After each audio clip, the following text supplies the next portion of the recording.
معزز ناظرین کرام، اسلام کے 5 بنیادی ارکان ہیں۔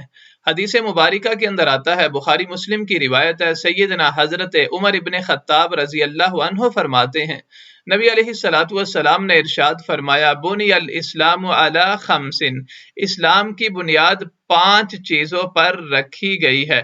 اسلام کے 5 بنیادی ارکان ہیں، 5 ستون ہیں۔ وہ کون کون سے ہیں؟ نمبر 1، شہادت اللہ الہ الا اللہ وان محمد الرسول اللہ، گواہی دینا کہ اللہ کے علاوہ کوئی معبود نہیں، کوئی نفع نقصان کا مالک نہیں، کوئی حاجت روا اور مشکل کشا نہیں، وہ اکیلا ہے، یکتا ہے، واحد ہے۔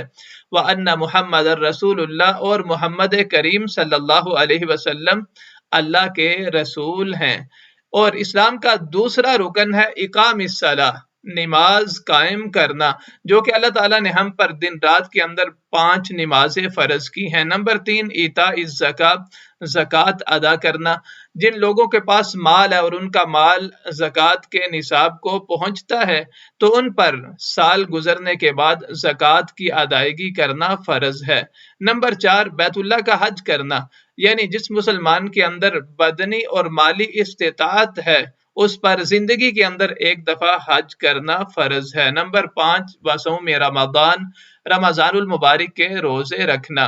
تو یہ اسلام کے 5 بنیادی ارکان ہیں۔ اگر کوئی مسلمان ان میں سے کسی ایک کا بھی انکار کر دیتا ہے، یاد رکھیے گا وہ دائرہ اسلام سے نکل جاتا ہے۔